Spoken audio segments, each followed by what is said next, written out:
I'm Mike. I'm Sam. Let's get into it. That's a W. Let's eat one. Let's eat one. That's a W. How many people want to eat a W tonight? Welcome to episode 11.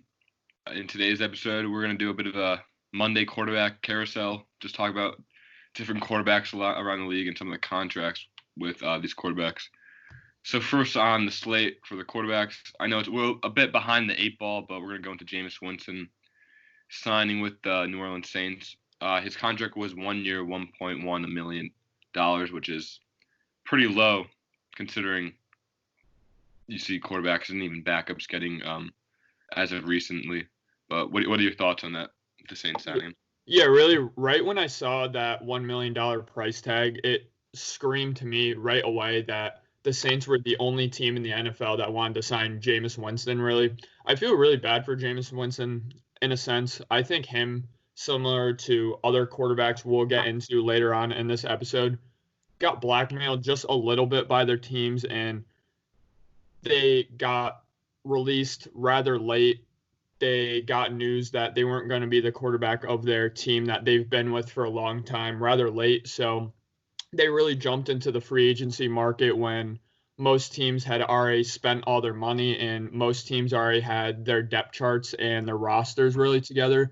So really happy for Jameis Winston that he even did get signed, but really great opportunity for Jameis Winston to sign with the Saints. He goes to a really good quarterback room with Taysom Hill, with Drew Brees. And I know he got into in his opening press conference interview that he didn't really discuss future plans to be the future of the New Orleans Saints, but to even get that opportunity is great for him. Yeah, I really like this signing. I kind of alluded to it earlier in a different episode when you were talking about how you think the Steelers should sign him, and I kind of talked about how the Saints, I think it'd be a good fit for the Saints. Yeah. I think you can sit behind Drew Brees and learn from him.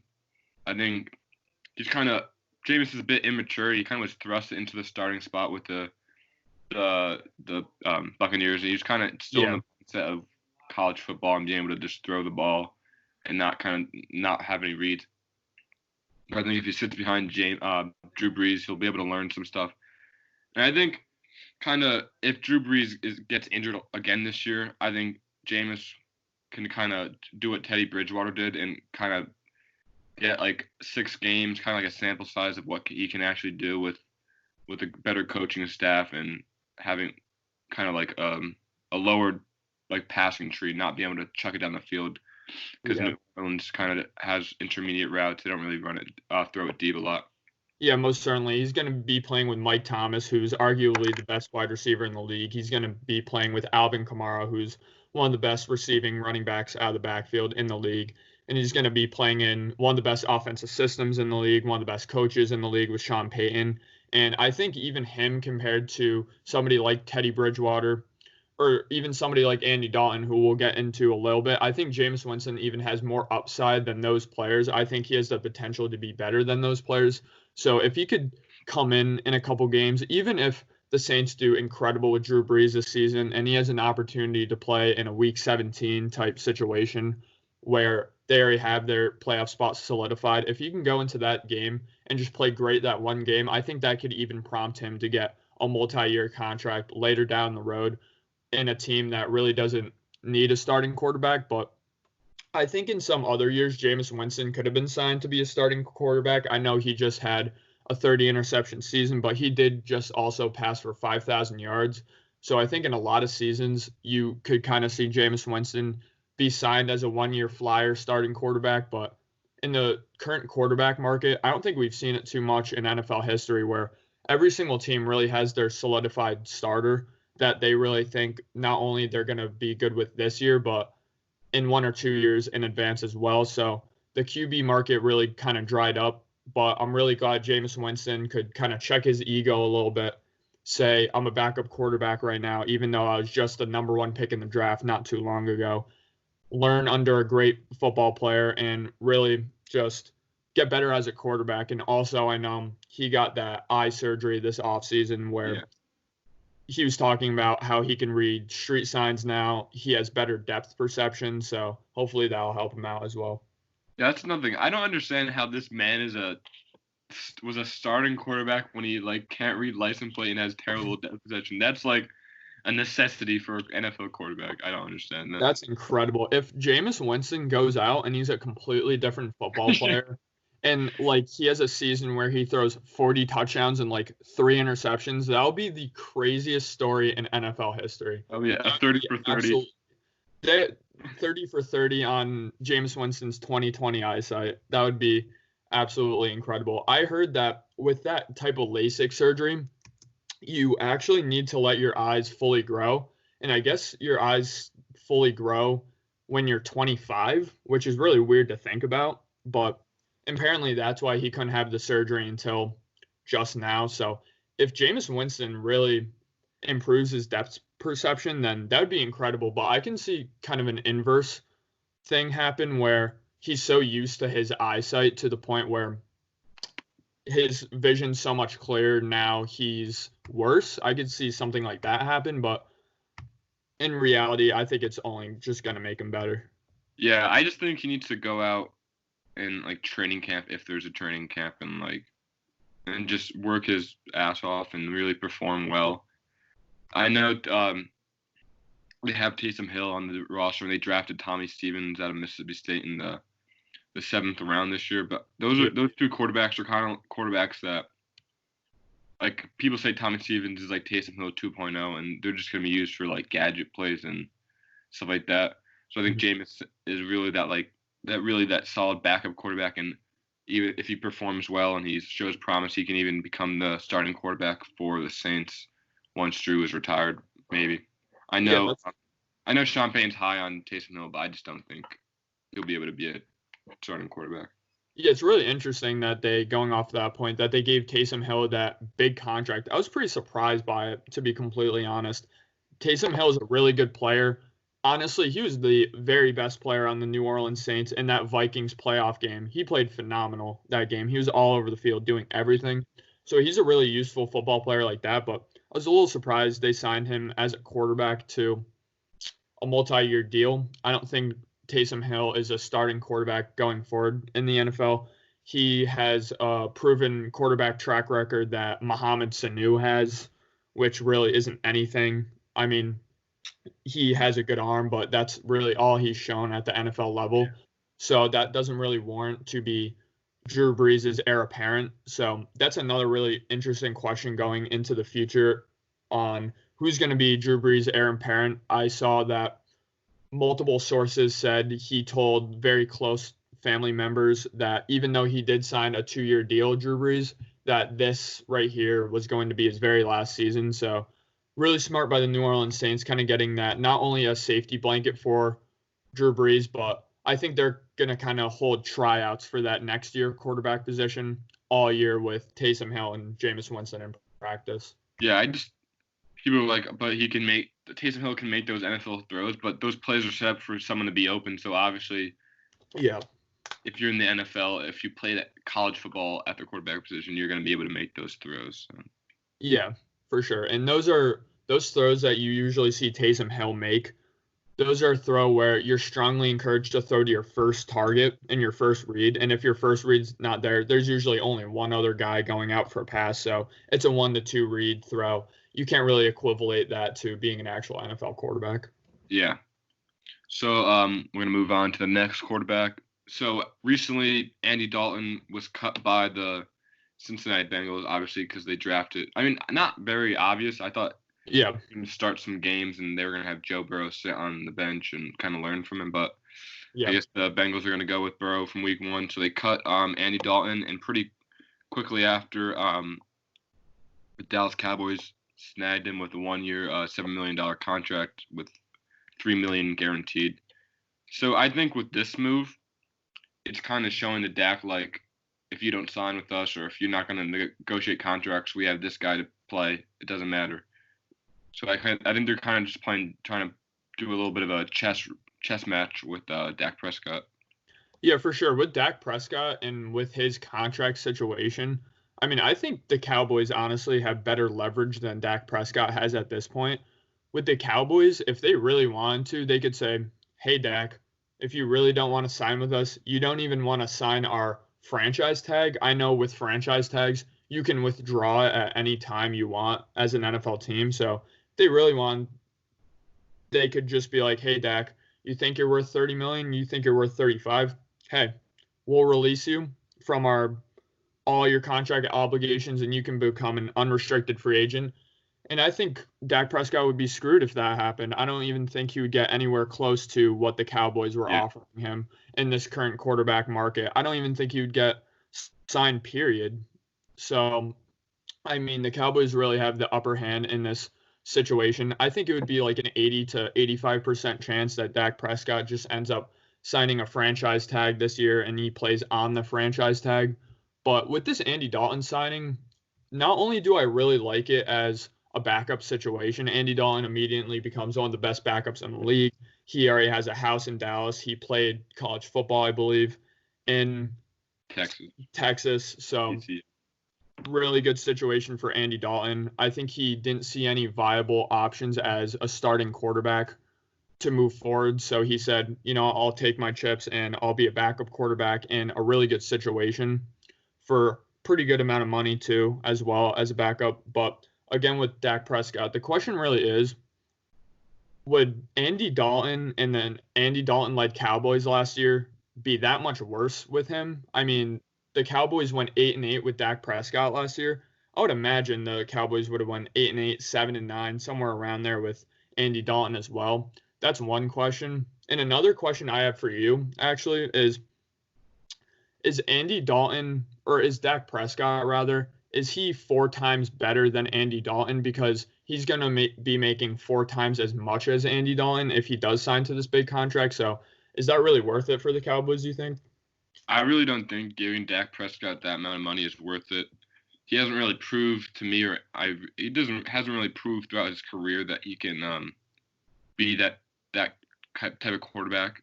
When they made the playoffs, it was kind of just riding off, like it was a lot of on Zeke's back. That's why he kind of digressed, because they were just feeding him the ball so much those times they made the playoffs. Dak is similar to Andy Dalton. I feel like Dak just goes into the game. He manages the clock. Yeah. Not really he's not going to be like the main guy for your offense. That's why they have so many high power weapons around him that make something out of nothing, that like a short pass that Dak will throw to you if Amari Cooper or CeeDee Lamb can turn that into a 50-yard gain or a touchdown. Yeah. I don't think he's worth the money, really. Yeah, no, neither do I. I think Dak Prescott's a quarterback where you really need a great supporting cast for him to be a really good player, and you need a great supporting cast for your team to be a Super Bowl caliber team with Dak Prescott. And I thought even last year they could have been a Super Bowl caliber team with Dak Prescott. Obviously, they proved me wrong last year, but I do think Dak Prescott is better than Andy Dalton. We've seen Andy Dalton play in 4 playoff games, and he's been pretty underwhelming in those 4 playoff games. And we did see Dak Prescott, where I know he's lost 2 playoff games, but even in the game they lost against the Rams, I honestly was surprised at how well he played. And it seemed like he handled the pressure of being in the playoffs and being the leader of his team pretty well. So while I do think Dak Prescott would be the better starting quarterback going into 2020-2021 season than Andy Dalton, I still think I'd rather have Andy Dalton for $3 million rather than Dak Prescott on a multi-year deal for $35-40 million. But for sure, I would take Dak Prescott on that franchise tag, maybe see the quarterback market going into next year or in the future. But really interesting that Andy Dalton, in contrast to Jameis Winston, got $3 million and up to $7 million in incentives. That really tells me that multiple teams were kind of in the sweepstakes for Andy Dalton. I think a very heavily speculated team was the Jaguars, but I think Andy Dalton saw, even if I have a better situation in Jacksonville in terms of playing time, am I really going to come out of Jacksonville in 1 year and have a better opportunity to start? Because most likely the Jaguars are going to be very bad next year. If Andy Dalton plays for them, they're going to still be bad, so that's not going to be a great look. Rather than if Andy Dalton plays for the Cowboys for a little bit, he's on a better team. It's going to look better. He's in a bigger market. He's more televised than the Jaguars. So, again, just really smart business decision, I think, from Andy Dalton to the Cowboys. But it's going to be interesting what the Cowboys do in the future with their quarterback situation. Yeah, I just don't think he want to go from the Bengals to the Jaguars, go from one dumpster fire to another. I think he just kind of said, all right, maybe this year I'll just sit on the bench, make $7 million. That's not that bad, and kind of go from there. And if he might, who knows, he might get some playing time if Dak continues to hold out. But I thought Andy Dalton was gonna go to the Patriots. I thought the Patriots were. Yeah. I know you kind of talked about how they, not in this episode, kind of off the camera, but you talked about how they really liked Jarrett Stidham. But I thought maybe they were going to get a veteran in there and have Stidham sit another year. But this is what happened.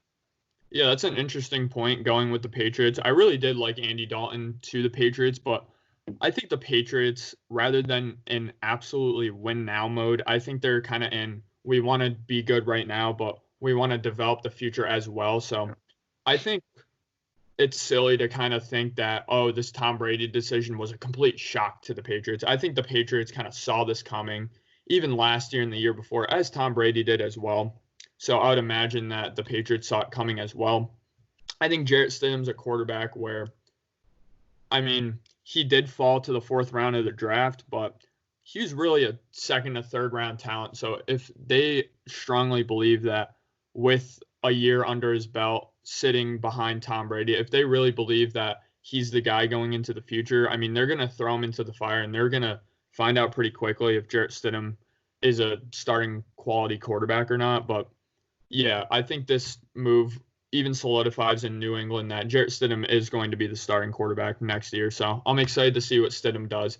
I don't think Stidham's talent is so far off of recent first-round quarterbacks that we've seen go, such as a Justin Herbert. I don't think their talent and maybe not their talent, but maybe just their film, I don't think it's too far off. So I think Jarrett Stidham could end up having a really good season with the Patriots. So we'll see. Yeah, I think Jarrett Stidham was going to be a first-round pick his junior year, but I think he decided to stay. And they kind of lost a lot of talent around him on that Auburn team, and it really hurt his draft. I think that's why he fell so far in the draft. But I think he'll be able to fit well with the Patriots organization, and I think the Patriots will. I don't think they're going to be a playoff team, but yeah, I don't think they're going to. I also don't think they're going to go like 2-14 or the new. I don't know what the new season is. 17 games now.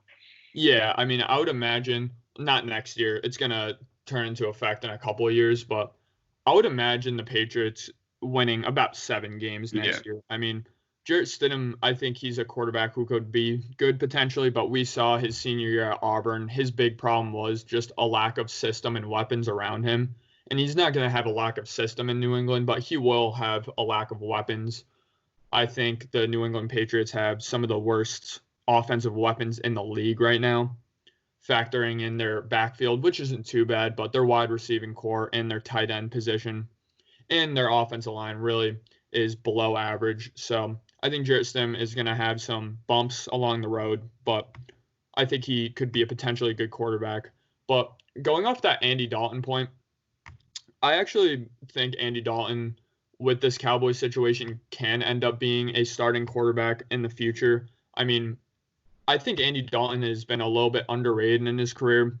I remember in 2011, he entered the league as a 2nd-round pick, and they picked him to be the starter right away. So he played 16 games in 2011. If you remember, 2011 was a lockout year, so we literally jumped into NFL football right away. There was no off-season programs, nothing like that. So I remember the speculation and the circulation around those 2011 quarterbacks were, wow, they're all going to be horrible in their rookie year because they had no time to prepare. And we did see, I know in my draft video I talked about, or in our draft video, we talked about how the 2011 draft class had Christian Ponder and Blaine Gabbert, players that didn't end up panning out. Well, a 2nd-round quarterback in Andy Dalton with no preparation went 9-7 as a starting quarterback, threw 20 touchdowns, and threw for 3,000 yards. So that's not too bad. Andy Dalton could definitely win you games. He has 20 comebacks, 24 game-winning drives, so he's definitely an experienced quarterback. But again, with a team like Dallas, do you really want Andy Dalton being your starting quarterback going into Wild Card Weekend? Probably not. Yeah, but also I think part of his playoff blunders, it goes with Marvin Lewis. Marvin Lewis, yeah. Mhm. I don't think even with Carson Palmer at quarterback, they were still terrible in the playoffs. I think they were winless throughout his They were. whole stint with the Bengals. Yeah. So you ready? You want to talk about the next quarterback? Yeah, let's do it. So we're gonna talk about the next quarterback. He's not even signed. Former MVP of the league, Cam Newton. Still not signed to any teams. I know a lot of Leonard Fournette really wants him to be signed to the Jaguars. Yeah. But I think Cam Newton, especially now because he can't get into any physicals for any teams, I think it's a big risk taking Cam. His whole career has been riddled with injuries. You don't know what percentage his body's at, if he's at 100% or 50%. So I can see him being a free agent when the season starts and even further, even after this season too. I don't think he'll be on an NFL roster this year. Yeah, now going back to one of the points I made about Jameis Winston and even Andy Dalton, where their teams released them a little late, I really feel bad for Cam Newton in the sense that Matt Rule all offseason said, I'm so excited to come into the Panthers organization, work with the former MVP Cam Newton. I want Cam Newton. We're going to evaluate him. I want him to potentially be my starting quarterback into the future. And now I know that's just the politics of the game and the NFL and just the business aspect. You have to say that. So there's still suitors for him in the trade market. They tried to kind of push out there that, yes, they still want him as their starting quarterback while secretly trying to find a trade partner. They couldn't find a trade partner, so he got released really, really, really late into free agency where the well was dried up in terms of money. So in that aspect, I feel really bad for Cam Newton. He didn't really get a fair chance to come with teams, interview with them, go into a physical, especially with Corona. But there's so many factors into why Cam Newton has still been unsigned. And I think one of the biggest ones is he refuses, and reports came out that he's refused to tell teams that he's willing to come in as the backup. He wants to be the day one starter of an NFL team, and that's just really unrealistic at this point. Now, it's not that he's played horrible to suggest that he is backup quarterback material, but most teams have their starting quarterback right now and really don't want that starting quarterback to feel threatened. And I think that's another thing where you don't want your starting quarterback every single day to go out and have the rest of your locker room and go, wow, our backup quarterback should be our starting quarterback. That's never a good environment for your team and your starting quarterback to be in. So a combination of that and just that Cam Newton's mindset, I think it's really similar, and it reminds me of Carmelo Anthony when after the Knicks, he still thought he was this great number one option when in reality, he's just kind of a complimentary role player piece. I think Cam Newton just kind of needs to set aside his ego, set aside his MVP award, set aside his first pick in the draft, and go, I'm a backup quarterback now. I'm going to earn my way back to the top, and I'm going to end up being a great quarterback. But it's looked like at this point, Cam Newton's kind of refused to do that. So yeah. I think for him, it's just so hard. He was at Florida, starting quarterback, transferred to a community college, went to Auburn, starting quarterback, won the Heisman, got picked first overall, went to Carolina, was the starter. I think he's just so used to being the number one guy that it's really hard for him to swallow his pride. But yeah, sure. I think for Cam, kind of his playing style has gone extinct. Yeah. Because you see Lamar Jackson, because someone's like, oh, Lamar Jackson's a runner. But Lamar Jackson's elusive and will get around tacklers. Cam will lower his shoulder and try to run through the tackler. So I think that's just hard for him because he's just so worn out. He had the same play style in college. So I think it's just building up over time. You know, like with running backs, they're like kind of their expiration date is 30 years old because they're just so used to running the ball so many, like 20 times a game from college, from high school all the way to the NFL. So it's just catches up with their body. I think you can see that with Cam Newton.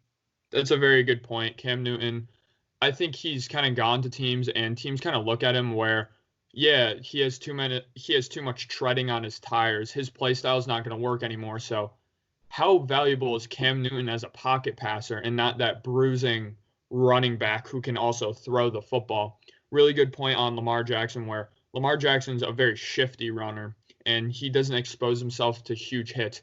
Cam Newton, like you said, his brand of football is lower down your shoulder. So Cam Newton does have an expiration date like any other running back does and should.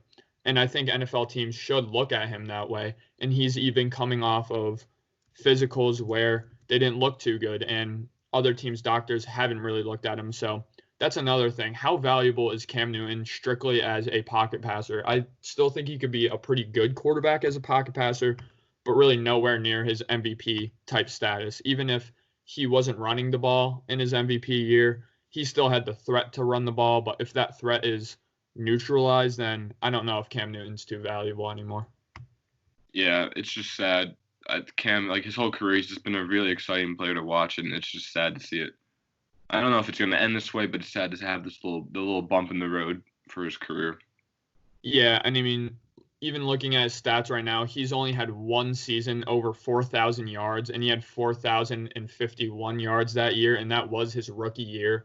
So his passing stats, besides his MVP year, really have been less than spectacular, especially in terms of his interception to touchdown ratio. It was very good in his MVP year, but next year, 19 touchdowns, 14 interceptions, 22 touchdowns, 16 interceptions. So Cam Newton hasn't really proven to be a winning quarterback in terms of just staying in the pocket, being relegated to a pocket quarterback, and that's all he's been able to do. So yeah.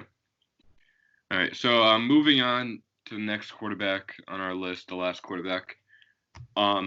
So Mitchell Trubiksy, the Bears declined his fifth-year option. So going into this year, he's going to have a quarterback competition with Nick Foles. But after this year, he'll be an unrestricted free agent.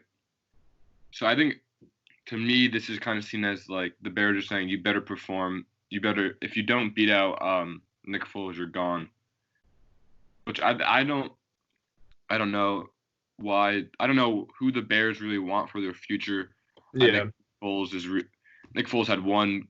I don't want to say one. He had his first kind of stint with the Eagles. He played pretty well. He had a 7-touchdown game, but he got benched in the third quarter, so he could have even broke that record. But yeah. Nick Foles is kind of more of a backup, and then once he gets put in the starting role, that's when he excels. But also Mitch Trubisky is not very good at all. He's very immature. He's late on reads. He doesn't see a wide open receiver. Kind of reminds me of Justin Herbert a little bit. Yeah. But I think the Bears kind of just put themselves in the hole having to pick from between these two quarterbacks. I don't know. I think they might be more successful with Nick Foles. Yeah. So you could see Mitch Trubisky on the bench this year. But I don't even know if he is released and the Bears don't resign him next year. I don't even know what team would want to sign him as a starting quarterback. Yeah, like you said, kind of with Cam Newton, the running quarterback type of play style is really fallen out of favor in the NFL unless you're just this spectacular all-world talent like Lamar Jackson is, where he's just the most athletic, he's the fastest, he's the most shiftiest guy on the NFL field, game in and game out. That's not Mitch Trubisky, but Mitch Trubisky is a guy who looks to run instead of runs to kind of extend the play. So that quarterback style has really come out of favor. Mitch Trubisky has been less than spectacular in his NFL career so far. It still blows my absolute mind how Vegas had him as the MVP favorite going into this year. I'll never understand that in my life, but Mitch Trubisky just has been really underwhelming. He started 15 games last year. He only had 17 touchdowns, barely threw for 3,000 yards. He just really hasn't been a good quarterback in his career. And I guess I appreciate that the Bears realize this and say we need to look forward, but I don't think Nick Foles is the quarterback for the future anyway. I think the Bears are going to have a very similar season to what they had this season, with a really good defense, good special teams, good structure, but just the offense is going to fall apart. I think they're going to be picking in the teens next year, and I do think they're going to be looking for a quarterback in a quarterback draft class next year that is speculated to be pretty good, with Trevor Lawrence, Justin Fields, and I even know the quarterback that went to Carson Wentz's old school in North Dakota. I know that he's rising up draft boards. Something. Yeah, I know that he's already going up draft boards already. People are saying he could be really good as well. So I think the Bears next year really are going to be in the market for a really good quarterback. But this just really shows how picking a really bad quarterback really high in the draft is really going to set your franchise back a couple years. We could have been looking at this stretch if they drafted Deshaun Watson or Patrick Mahomes as Super Bowl contenders year in and year out with Khalil Mack and this great team around Mitch Trubisky. Even they have some good offensive weapons with Trey Burton. I think Allen Robinson has become underrated on this Bears team. Tyler Gabriel as well. So I think this Bears team is good. They just need that quarterback. I don't think they have that quarterback for the future on their roster right now. So really smart by the Bears not picking up his fifth-year option. So they're going to be in the quarterback market very soon, I believe. Yeah, I think the way they built their team, they kind of opened a Super Bowl caliber team window. Yeah. They went to the playoffs. They missed it. They lost they lost obviously with the missed field goal, but yeah, you saw kind of on that last drive, Mitchell Trubisky was kind of putting together some good throws. He was kind of catching some people's attention, but then last year he instantly just did not play well at all. I think it's just picking him was so risky. Yeah. He had 1 year in college as like a starting quarterback, so it's just hard.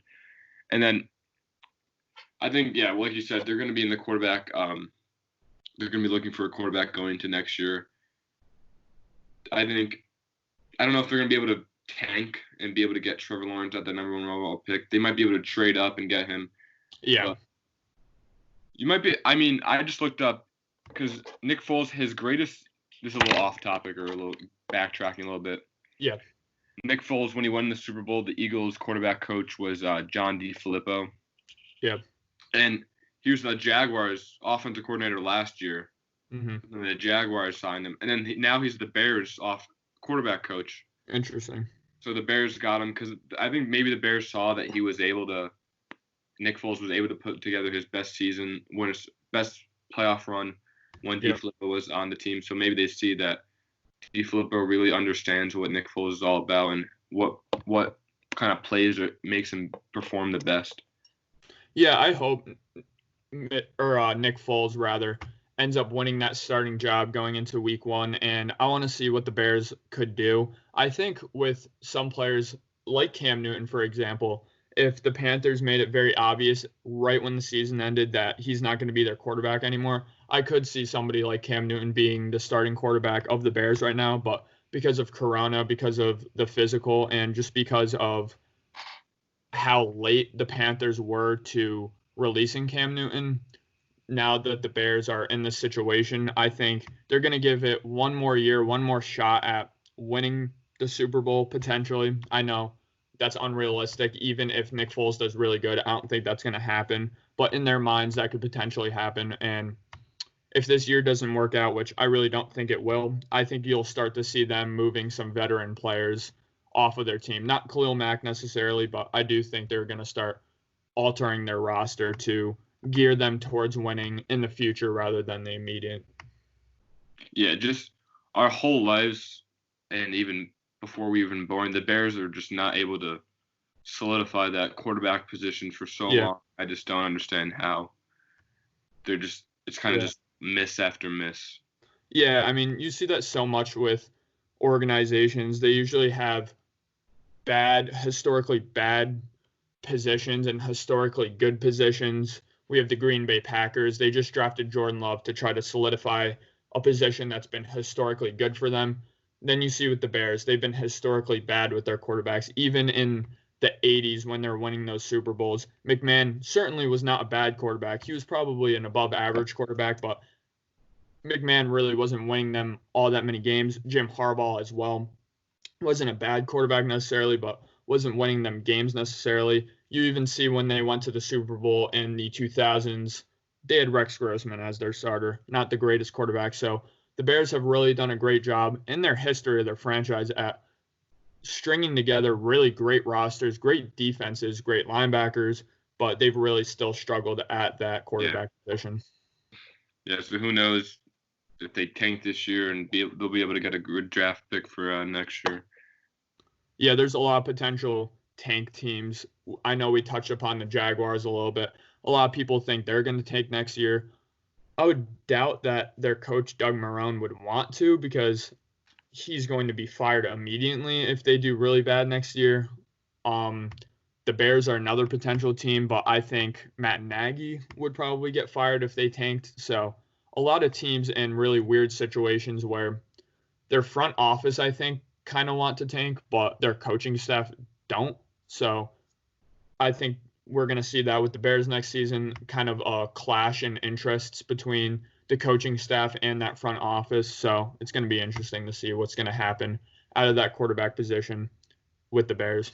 Yeah, another thing with Matt Nagy, when he was signed by the Bears as their head coach, everybody's talking about how he's so creative. He's a quarterback or an offensive genius. But last year, I just watching Bears games, it was just kind of like the play calling was pretty terrible. Like it was just kind of running the ball or like little short dump off passes. Tariq Cohen streaking out of the backfield. I think it was very limited. Yeah. Around Mr. Trubisky. That might be the fault of Mr. Trubisky not being able to make some of the throws, but I think kind of from the year they made the playoffs to going to next year, it kind of just put more strings on him rather than letting him just play football. Yeah, Matt Nagy and his offensive play calling, I really didn't like it last year because they're a team that just absolutely lacks an identity. You don't know what the Bears are going to go out week to week and do, and that element of surprise is great, but with a lot of teams, you need to be really good at one thing for all the other things to start going. Like Vikings, for example, they're great at running the ball. They're going to run the ball. That's their identity. And their pass game is going to feed off of that. With the Bears, week in and week out, they would try to have a strength in a different thing. And they really just didn't have that one thing they were good at last year. They were okay at multiple facets of offensive football, but they weren't really good or great at one thing. So they really lacked that identity. And I think they're going to lack that identity going into next season as well, because it's not like their backfield is filled with these bruising type of running backs where they can run the ball down these teams' throats. They have running backs where they're shifty out of the backfield, but they're not going to lower down their shoulder and get 5 extra yards. That's not really their running backs with Montgomery and with Tariq Cohen. That's not really their play style. So they really just lack an identity with Matt Nagy. And again, like you said, that could probably be contributed to Matt Nagy calling a very limited playbook because of Mitch Trubisky being their quarterback. So, yeah. Well, there you have it. Let us know where you think Cam Newton will land and what the Bears should do with Mitch Trubisky, and then if you think the Jameis and Dalton signings are good. But we hope you enjoyed this quick little quarterback carousel episode. Thank you for watching. We'll see you in the next episode.